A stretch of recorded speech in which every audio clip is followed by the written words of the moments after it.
No matter how dark things seem to be, or how desperate it seems, there is something you should know.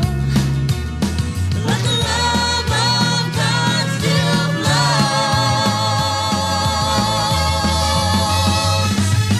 God answers prayer. You need to know He's always there. When you stand in faith and pray, believing, trust in God and you start receiving, to know how much He cares. God answers, oh God answers prayer. Jeremiah 33:3 says, "Call unto me, and I will answer thee, and I will show thee great and mighty things thou knowest not." Join us now to hear great and mighty things that have happened in the lives of people who have been changed through our Lord Jesus as they share their testimonies of how God answers prayer. Welcome to God Answers Prayer. I'm Linda Tiano, your host. And today on God Answers Prayer, I just want you to be encouraged. Sometimes we start watching the news and we see all the things going on around us, and we just kind of feel discouraged about things. But you know what? Look up. Your redemption is drawing ever closer. And not only that, He loves you and He's got your back. So just know that. Just take comfort that the Lord your God is on your side. In Mark chapter 10, verse 27, in the Passion Translation, Yeshua looked at them intently and said, "Humanly speaking, it is impossible. But with Yahweh, everything is possible with Yahweh." There are times in all of our lives where we sit back and we think, or even say, there is no way. Yet Scripture tells us over and over that all things are possible for the one who spoke the words and the worlds came into order, the one who created in His own image. J. Block faced challenges throughout his life and career. The Scripture speaks to his story and his faith. Today, be encouraged and know that Yah is no respecter of persons. What He has done for Jay and others, He will do for you. We'll be right back after this.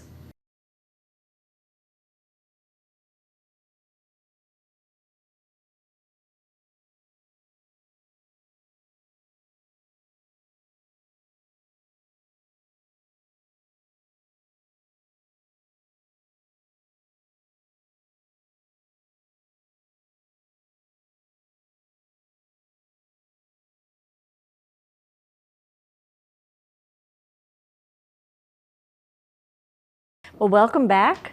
Linda Tiano here with Jay Block, Sandoval County Commissioner. It's good to have you here. You too, Linda. It's great to see taken you a again, while as for always. us to get together. That's okay. We Here talk on the set, yeah. Yeah, we talk a lot. We do. And your husband, wonderful husband, Joey. Yeah. Yep. So as we get started, let's just talk about who you are Yeah. and how you grew up and where did you grow up. And Well, originally from Manchester, New Hampshire. That's where I was born and raised until I graduated from high school. My mother was 19. My father was 21. My father's parents lived in Manchester. They bought a 3-decker apartment building there in 1958, and I grew up on the 3rd floor. My grandparents were on the first floor. And growing up, we didn't have much, which was okay. But I grew up with 2 parents that loved me. I was an only child, so I was the favorite by far of mom and dad. And I had some issues growing up. We've talked about this. My mother had a serious drug problem, an alcohol problem. I had a severe learning disability that was diagnosed in 2nd grade of dyslexia from my teacher, Mrs. Cody. And then, my dad was a blue-collar guy. My mom, was a truck driver. And in high school, they had a kind of a rough marriage. And they got divorced, and unfortunately in high school they both got caught up in a drug ring and were arrested and lost their jobs. Wow. And but my dad who I'm extremely close to, recovered very well, and went back to school and met an incredible woman as my stepmother. Her name was Sandra. Unfortunately, she passed away of breast cancer, and now my dad is with just an amazing woman named Barbara, who's an RN, who was his high school sweetheart, by the way, and who helped deliver me Oh, in the really? hospital. Yeah, so it's kind of funny. But my dad is just has a wonderful, wonderful life. He's got a beautiful house in the country. He's got a little beach house too. So my dad's done very, very well. My mom has. She drove, tractor trailer for some time, and she's had a little bit harder road to recovery than my father. But so that's what I grew up with. I didn't have money for college. I graduated from high school there, in the late '80s, and I knew I couldn't stay in New Hampshire. I had to go do my own thing, and my dad. I remember my dad, my senior year, came in my room and told me, you either join the military or go to college because you're out of the house. And my dad, he could be a little hard when he needed to be. So I had to kind of get my stuff together. My grades weren't that great. I was mostly interested in playing baseball and running track and cross country. And I enlisted in the Air Force Reserve out of Westover Air Force Base in Massachusetts, and I couldn't afford college back east. It was so expensive, so I looked at other schools that were cheaper in the upper Midwest, and I settled in Fargo, North Dakota. At North Dakota State, I ended up transferring to the North Dakota Air National Guard, and then I wanted to become an officer in the Air Force. That was important to me, so I worked my way through school. Loans, jobs, scholarship, whatever it took to get through school, and graduated from there with my degree and a commission as a brand new second lieutenant in the United States Air Force at a young age in my early 20s, and went off to in the ICBM, the Intercontinental Ballistic Missile career field for Minuteman III missiles, and I was the guy underground with the nuclear launch codes for the country as a Minuteman III launch officer, which was an incredible honor. I actually got picked to go to Vandenberg Air Force Base in California and turn keys and test launch one. Really enjoyed my time in missiles. I also got picked up to command twice on foreign soil as a senior American, once in the South Atlantic on Ascension Island and once over in Europe in the Netherlands. Amazing experience. I was at the Pentagon doing nuclear policy for the Air Force, and later on, or earlier in my career, I volunteered to go to Afghanistan for a while, and yeah. That was a life changer for you, wasn't it? Yeah. Yeah. And I know it was very difficult to see what happened. I think you know some of the stories. What I went through there. So, but it shaped who I am, and Right. It just gave me a much better appreciation for the country. Yeah. Yep. So you're talking about your dad, and I know that you've got such a wonderful relationship with him now as an a Yeah, man. I always have with my dad. I think my dad pushed me. I know what kid doesn't disappoint, their mom and dad and do stupid things. And I wish I could say I was the exception to the rule, but I wasn't. But my father and I, we just, he was my bud. He could be intimidating when he needed to be with me, which was a good thing because quite frankly, I needed that. But we played a lot of tennis together, went camping together, played a lot of cribbage together. We talk every single day still, and I talk every single day to my mother.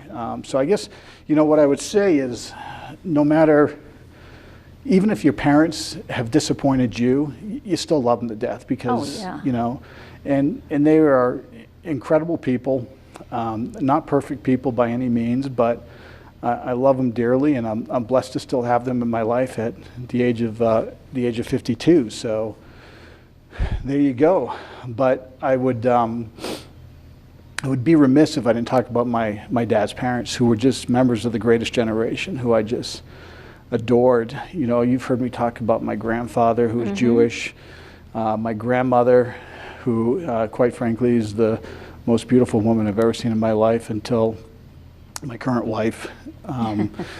And they were just salt of the earth people. He was a World War II Navy veteran, destroyer, running convoys in the North Atlantic right after Pearl Harbor.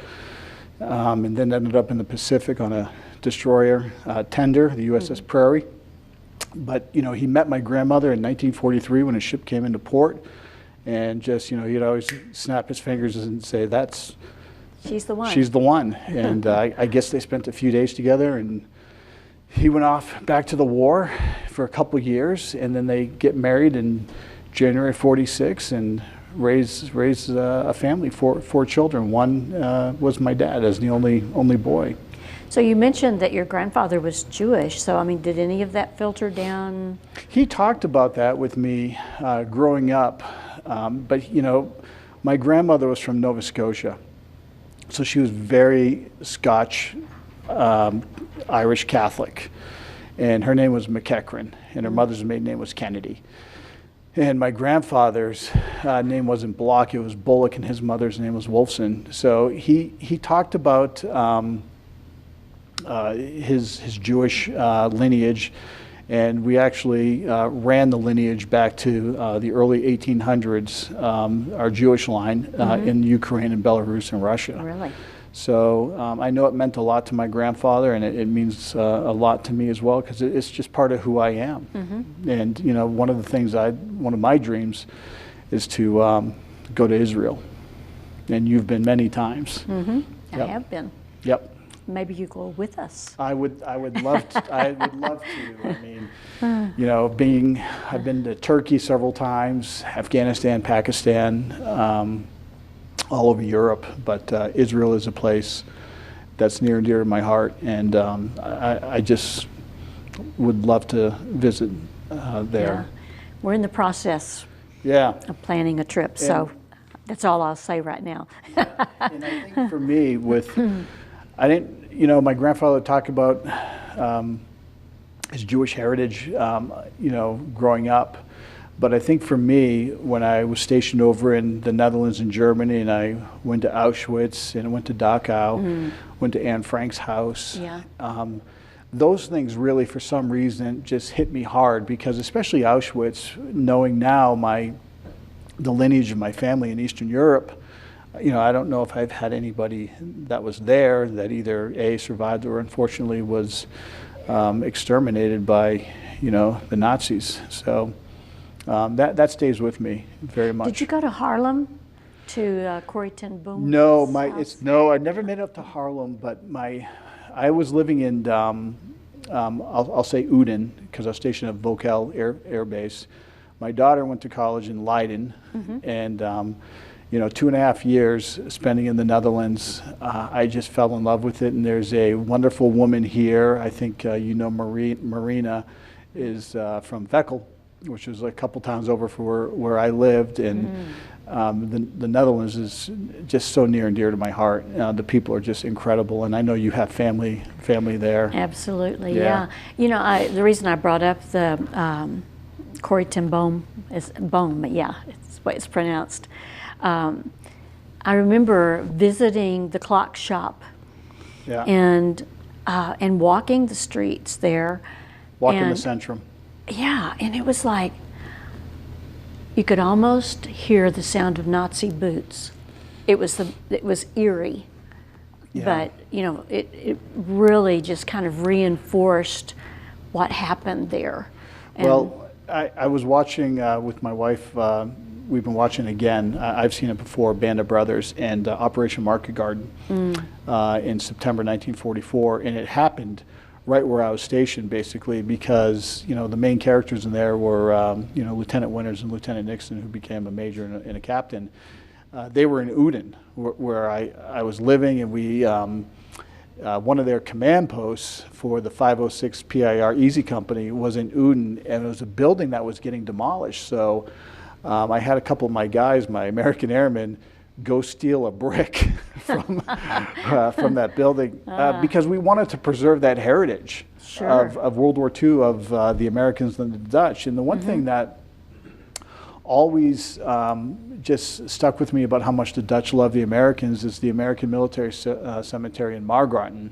And in 2011, 12, and 13, for Memorial Day, I represented our country there, and every single grave, Linda, has been adopted by a Dutch citizen, and it's been passed down for a couple generations now, and it's just incredible. That's the only cemetery, American military cemetery, that has that. So that just goes to show the love between the Dutch and the Americans. And by the way, I had this plaque on my desk, because the Dutch really were the first country to recognize us. They gave us our first salute at sea in 1776 after we declared our independence. So, so the Dutch are... I was going to say that relationship, I mean, the Dutch were here in America early on, and America owes a lot to the Dutch, so it's... Well, in the midst of your service and growing up, did you have a religion? Were you brought up in the faith of any kind? Like I said, my grandmother was a very strong Catholic, and she would not marry my grandfather, a Jew, unless he converted, and he did. And my grandfather was, he went to Mass with my grandmother, for decades. They were married for 63 years. It was a great love story for them. But I wasn't close in the Catholic Church. I was baptized Catholic. I made my first communion. I never did confirmation. It just wasn't something I felt. I was young. You're just not thinking about religion. Right. And my grandmother, she would always take me to Mass, but I would be bored, and it just wasn't something I enjoyed in my younger years. And then in college, I wasn't focused on that. I was, you focus on other stuff in college, and you have other priorities in life. And then after I graduated, when I married my first wife, she was Lutheran. I started going to a Lutheran church and got confirmed in the church. But again, I didn't feel it at all, and I wasn't saved by any means. And I remember Afghanistan. I would pray there because there was a couple of days where you just didn't know if that was going to be, things happen quick. And I've told you about one particular day where a Muslim, my interpreter, Hamraz Samir, saved my life in Kabul. And that really was something that I'll never forget, and I helped Hamraz and his family become U.S. citizens, and seeing Hamraz come to my home in America and having him cook an Afghan meal for me was just full circle, and I keep in touch with him to this day. I wouldn't be here if it wasn't for Hamraz. Right. Yeah. So where did faith actually enter the picture for you? True faith. I think it was always there, but I wasn't serious about it, or it was not a priority in my life for a long time. And then in 2020, I'm running for re-election, and we had in Sandoval County, the Republican Party rented this place out in this strip mall over by O'Hare's Bar and Grill. And there was a lady there. Her name was Donnell Inventor, if you know Donnell. And Donnell. So she organized all these campaigns in this one area and would go door knocking all over Sandoval County. And I knew Donnell. I didn't know her well, but I knew her. And Donnell was just an incredible door knocker and so dedicated to helping candidates out. And we'd pray before we'd go out. And then, we would talk, and she'd be like, hey, typical Baptist, are you saved? And I'm like, just leave me alone, leave me alone. And she's like, you got to come to church with us. You got to come to church. You got to come to church. And that went on for weeks. And I finally told her, paraphrasing here, if it just keeps you quiet, I'll go. Just leave me alone. All right, I'll go. So I went to Gospel Light Baptist Church up on Southern in Rio Rancho. And the pastor, there's a guy named Brent Lenentine. He's originally from Maine, and he's been started that church in 1988 with his wonderful wife. And he kind of took me aside, and we had coffee.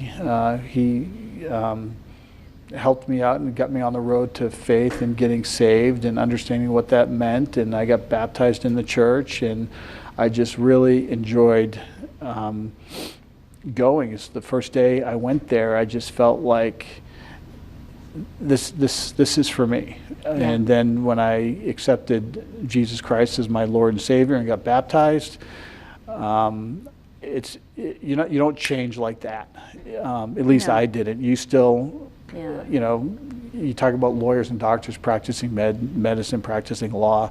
Well, we practice Christianity. We still make mistakes, and but you're living a life with Christ, and to be Christ-like, accepting His grace and salvation, and it changes you, and it's changed me on a lot of things. Well, let's pause right there. I want to talk about that more. Today, as you're listening to this, we just want to remind you that if you need prayer, please call us. We have wonderful prayer partners.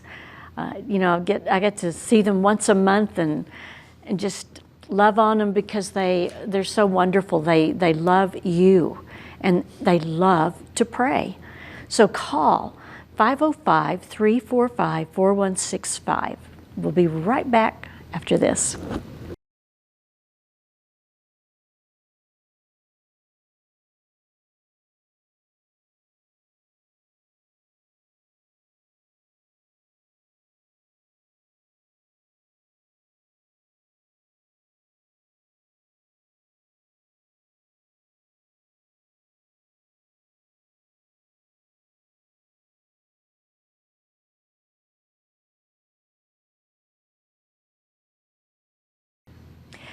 Welcome back. We're here with Jay Block, Sandoval County Commissioner.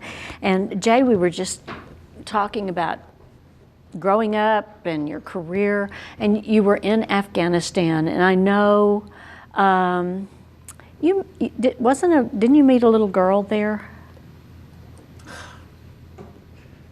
Yeah. Her name was Beheshta.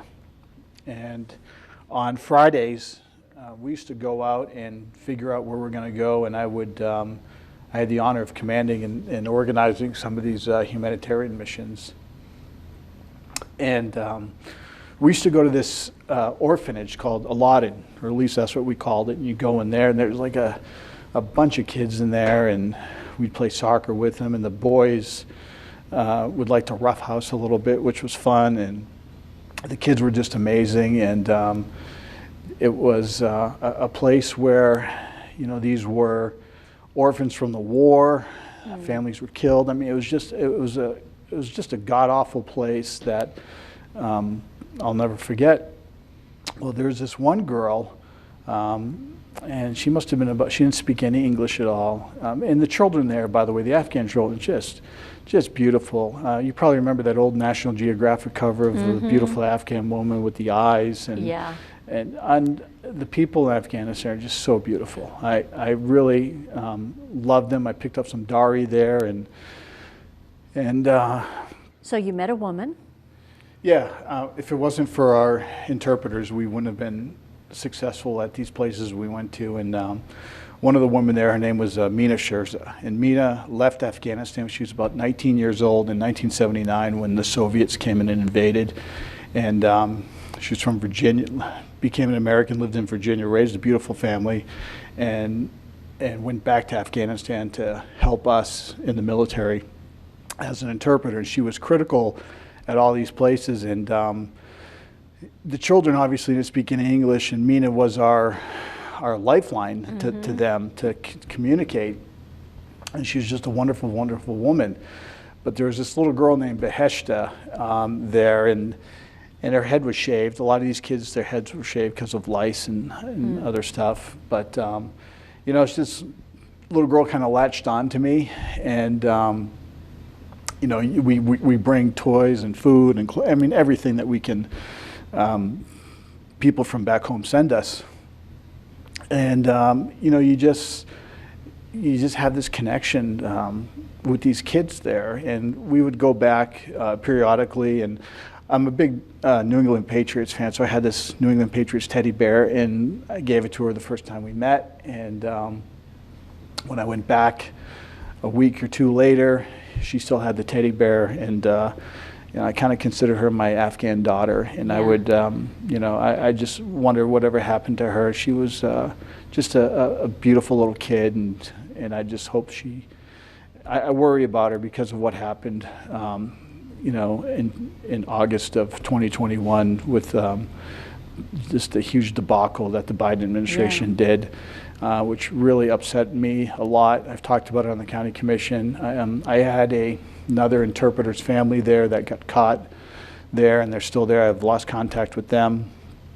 So, Afghanistan, for me anyway, and I'm sure other Afghan vets who got to do what I did on the humanitarian side and interact with the Afghan people, just have some really some tough things to get through, because it never leaves you. It just doesn't. It stays with you every single day, and little things can just trigger you. So it's difficult to talk about. Yeah. So after that, you came back to the States, right? I came back to Colorado Springs. I deployed out of Peterson Air Force Base in Colorado Springs. And so what brought you to Albuquerque? Well, I went from being a staff officer at Headquarters Air Force Base Command in Colorado Springs, and then I went back up to a missile base, Minot Air Force Base, for my second missile tour. And then I went to Ascension Island to command, then the Pentagon, then 2 assignments in Europe, and then came here to Albuquerque to close out my career when I moved here in 2015 and retired in 2016. And you retired as a lieutenant colonel. I did. Retired as a grumpy lieutenant colonel, yeah.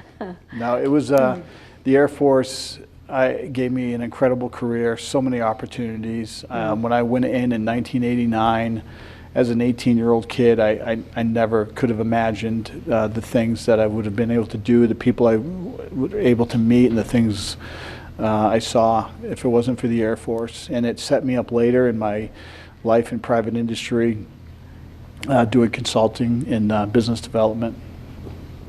Excellent. Yeah. So tell us how did you balance faith and military service? Well, I really didn't at the time, because I wasn't saved when I was in. Right.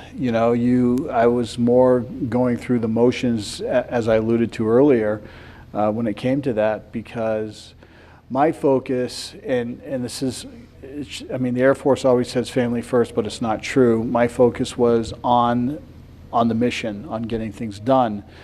And unfortunately, you let family slip to a lower priority. Prime example was I was in command up in the Netherlands, and my stepmother was on her last days for breast cancer. And my dad retired early to take care of her. And I should have went back earlier, and she died the day before I got home, and I missed it.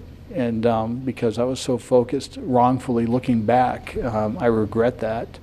Focused on, you're in command, your focus is on your airmen, it's focused on the mission, and I made a big mistake doing that.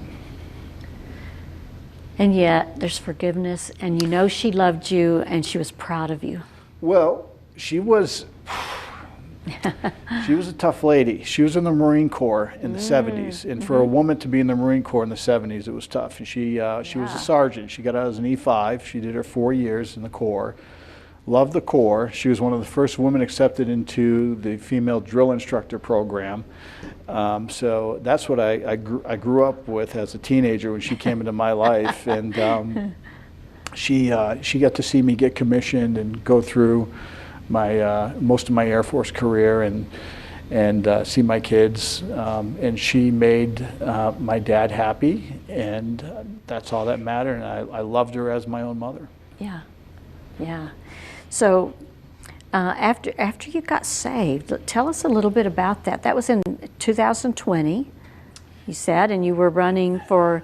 Was that your first term? Or I was running for re-election on the county commission because I got elected in 16 and then re-elected in 20. I got baptized in 21 when I was running for governor, actually. I started, I just started changing. You know, you don't, I don't drink. I had a real bad habit of cussing. You know, I've cut that down almost to zero. Sometimes I get a little frustrated with things that irritate me. But I pray every day. I read my Bible app, my King James Bible app that comes up. I go to church on Sundays. I go to a men's breakfast, church on Sunday night.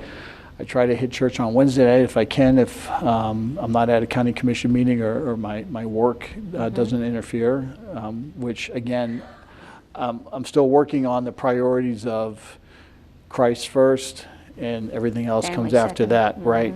So, you know, it's been for me over, almost over 3 years now saved, and I can see a difference. I have a lot of work to do. I mean, I'm only 52. I'm still a young punk. It never ends. It never ends. Yeah, it never ends. But you know, that's that continuing. We called it in the Air Force continuing education or professional military education. You keep learning, and trying to keep getting better and better and better. So what led you to get involved with the county commission? In politics? Well, that's a great question because it all started when I was 10 years old. When Ronald Reagan was elected president in 1980, November of 80, when I turned 10, my grandfather Reagan reminded me of my grandfather, I should say. My grandfather was just a very patriotic man, a very gentle man, he grew up in such dire circumstances and just became, a really good father, great grandfather, great husband, loved his country so much, loved the Navy a lot. And so I was kind of a news junkie, at a young age, and Reagan just inspired me with his patriotism to serve. And then growing up in New Hampshire, it's the first in the nation primary, and I was into politics, so I, would knock doors for a guy named Jack Kemp in 1987 and very early '88 for the primary. And I ended up interning for my U.S. Senator in college as well, so I knew I was going to go into politics. It's something I always wanted to do. I wanted to serve in some capacity. And when I went into the Air Force, I thought I'll just do my 4 years in the Air Force after college and then go into politics. But, God had a different path for me looking back. And I had to go down certain paths. I had to go in certain valleys and come out on the other side. I felt stronger. And when I retired here in New Mexico, I thought, I never thought I'd be in politics in New Mexico. I never thought New Mexico would be my home. I've been here several times in the Air Force, but this place I fell in love with, and I wanted to serve here, and I ran for the county commission with no name, no money, in a very Democrat district. No one expected me to win. And, in 2016, we had Trump on top of the ticket, and, Trump, he was divisive as a candidate in 2016, so everyone thought, you're screwed, Jay, you don't have a shot. And, my daughter, who was, I think 19 at the time, was my campaign manager. We had no help, and we just knocked doors every single day for 9 months, and next thing you know, I'm a county commissioner, and then all the other stuff happened. Yeah. I was just thinking as you were sharing about everything that you went through before you actually got involved politically, it was like a refining process that the Lord needed to take you through to get you to the right place in your head with regard to politics and your heart. Yeah, I'll tell you, heart. politics hasn't been all daffodils and unicorns by any means. I mean, I have had some just really nasty attacks against me as a commissioner and as a candidate for governor, not just from people that I don't know, even people in the party, but unfortunately, you know, my oldest daughter has come out against me about my politics as well, some really nasty stuff. But you know what? I think after, you know, being saved and being a Christian, you know, I love my daughter very much. I forgive her. She still does her thing. I hope that relationship can be repairable.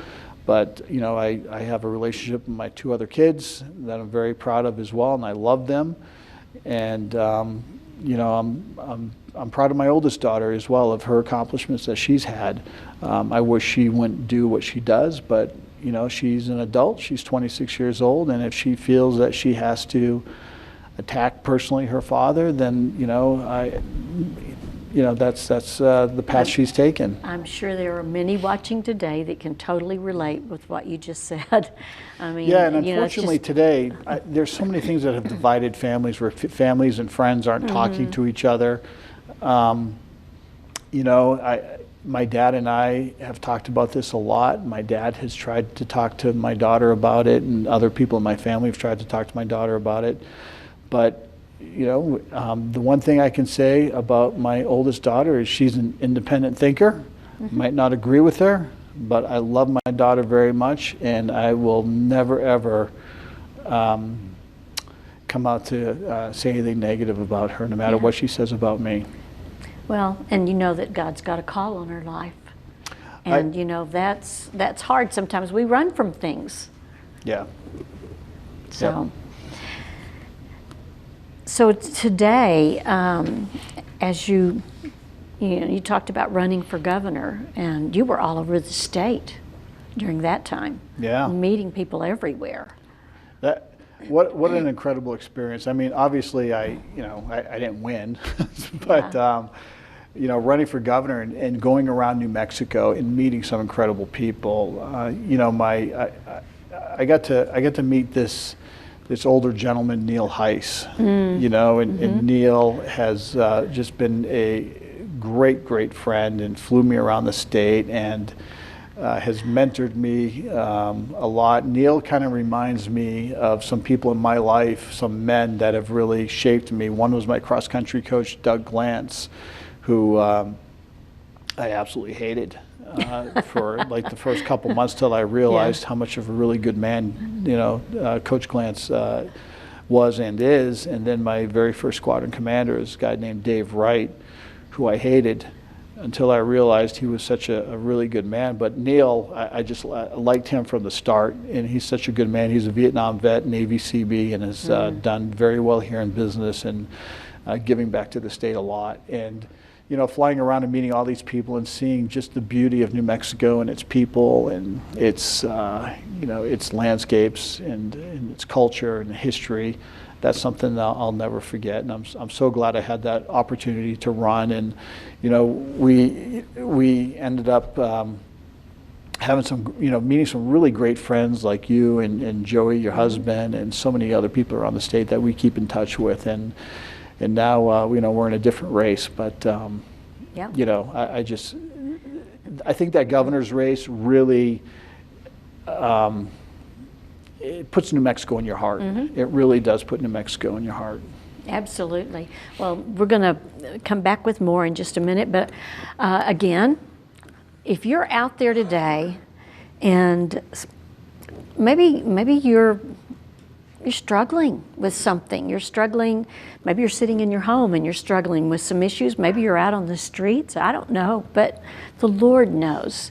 And maybe you've heard that little whisper in your ear that says, nobody really cares what happens to you. We care.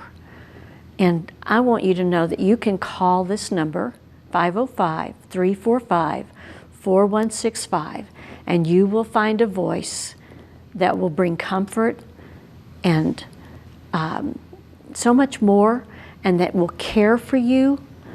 So give us a call. It's such a privilege. It really is. I've been on the phones in the past, and you know, when you talk to people and the Lord gives you things from His Word to share with somebody and it makes a difference, He wants to make a difference in your life today. So give us a call. We'll be right back.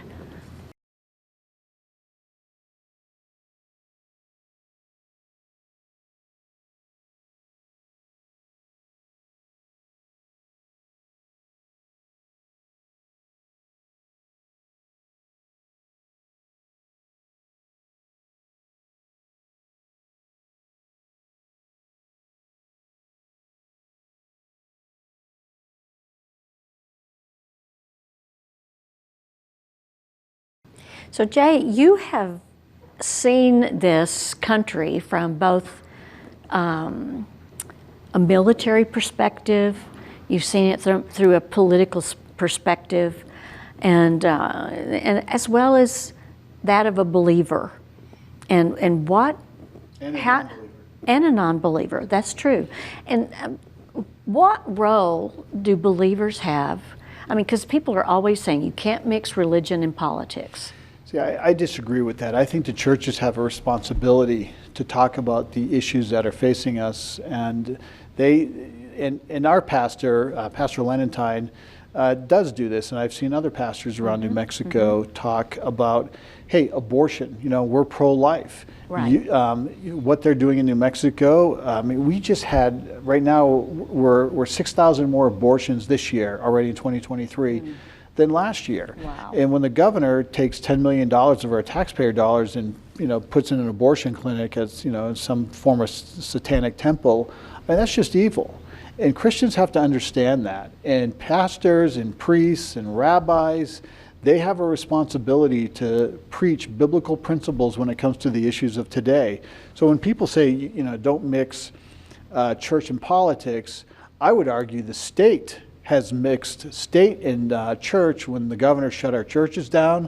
I mean, just unbelievable. And I never ever thought I'd see a country where our First Amendment rights would be violated, suppressed, oppressed, and now our Second Amendment rights with the governor here, you know, suspending those. Thankfully, the courts overturned that.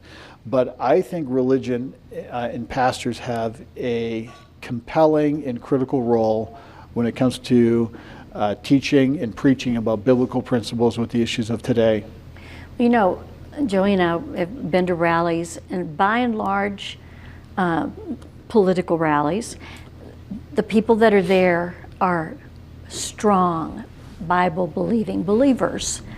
And we need more people like that that are willing to stand up. Don't you agree? That will pay attention and be educated about what's going on, and then let their voices be heard.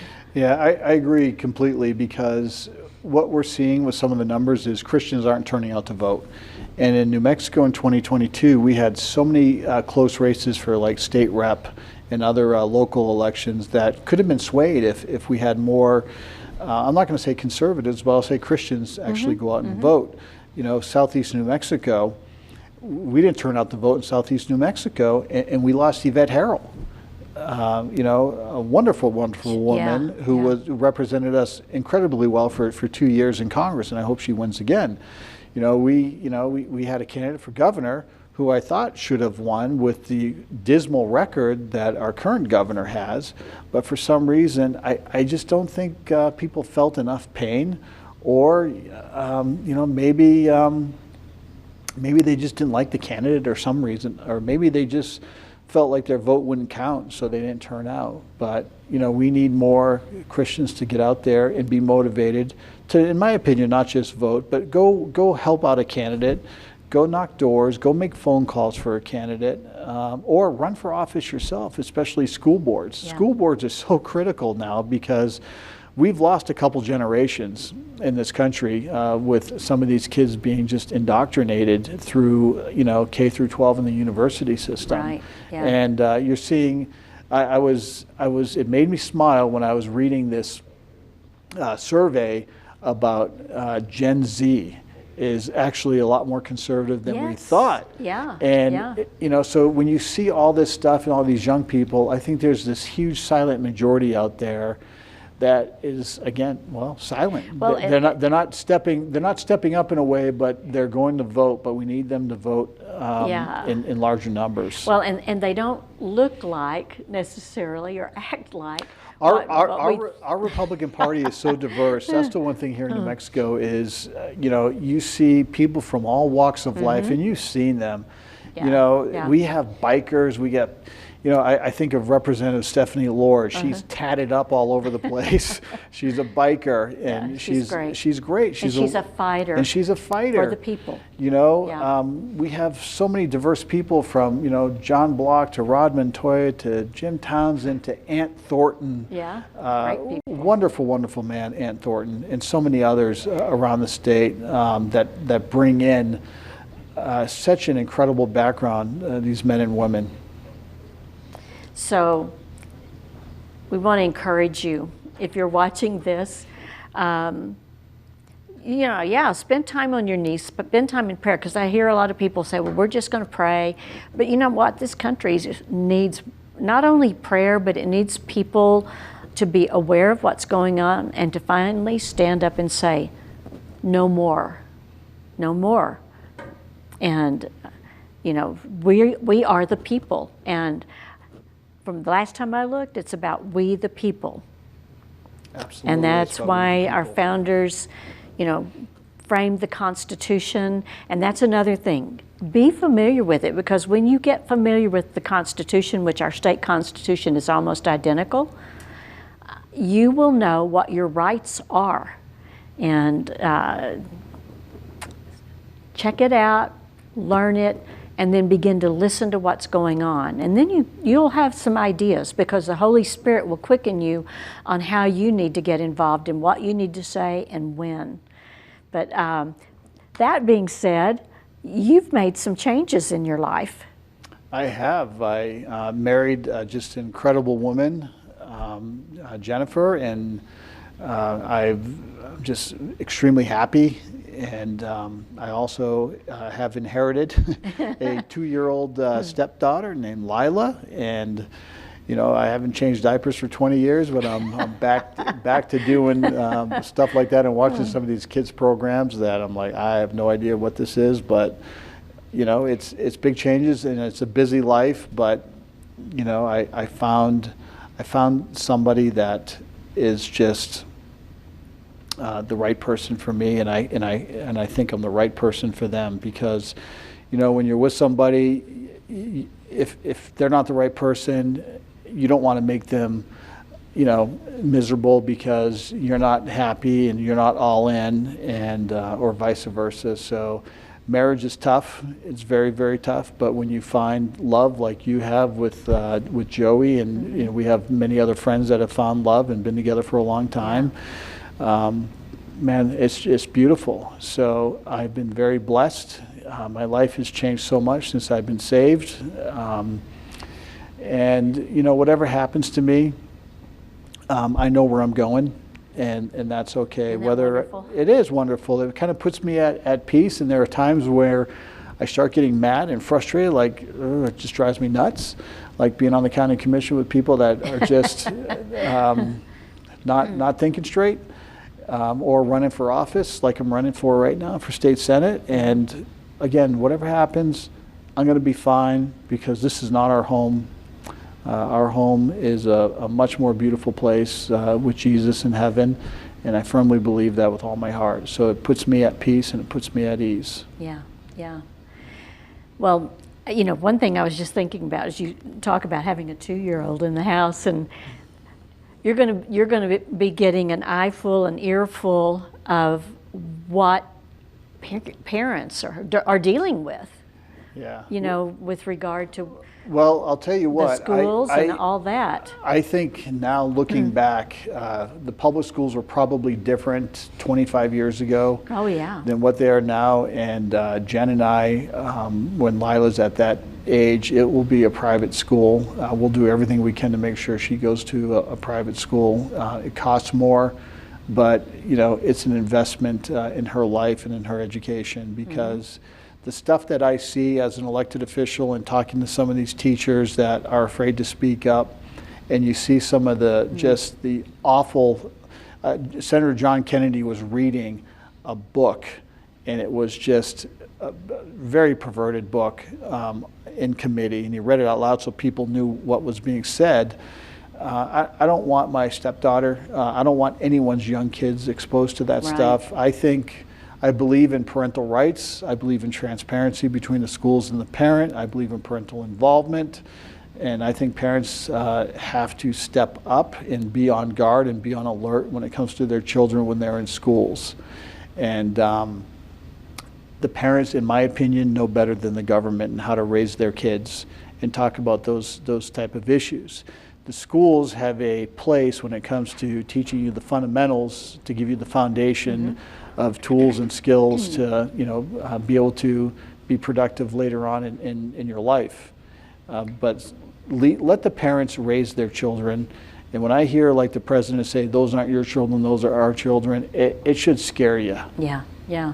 Well, don't you think that parents, maybe a lot of parents, especially when you've got, everybody is working and they're doing all these things, that they've just kind of turned over some of the things that really is their responsibility, to the state.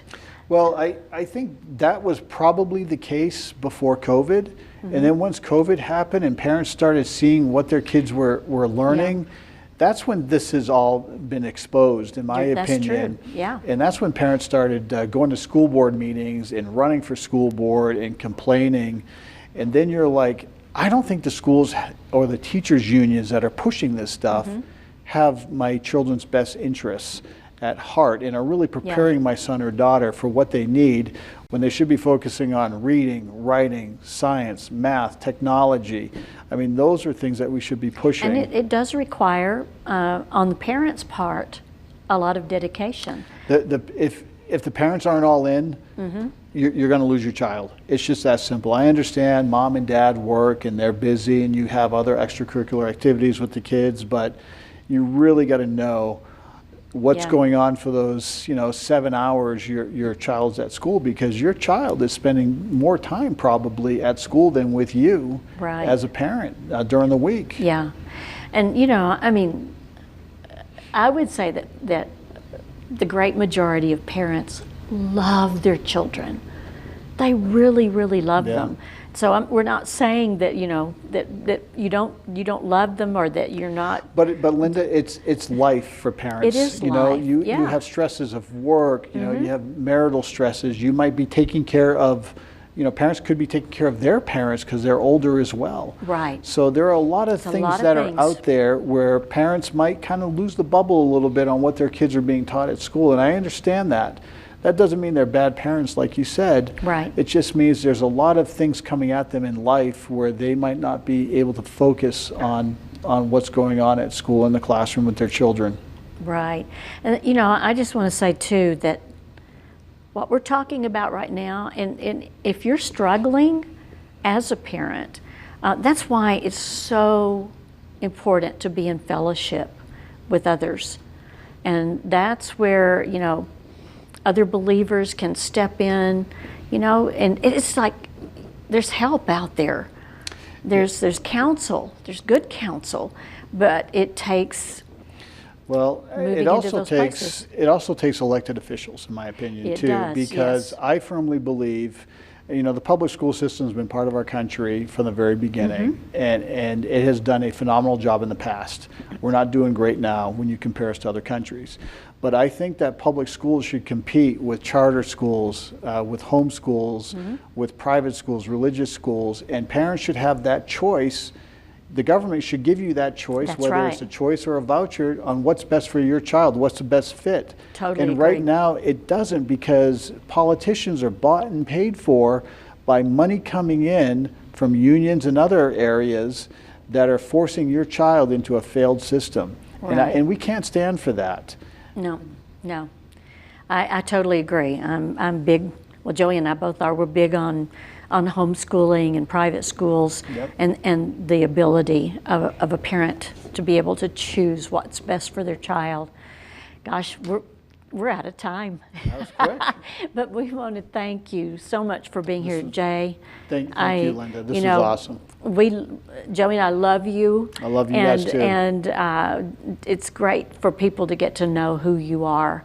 And for those of you that are viewing today, and maybe you're in kind of a place like Jay was, where you didn't even think about the Lord, and maybe you were just trying to go through life making things happen on your own, or not. But it's this easy. All he wants you to do is say, I need you. Will you come and take your place on the throne of my heart? And say yes to him. I'm saying yes to you. I need you, Yeshua. And he will come. And if you need help with that, call us. And as we depart today, may the Lord bless you and keep you. May he make his face to shine upon you. May he lift up his countenance upon you and give you his everlasting peace. Shalom, shalom.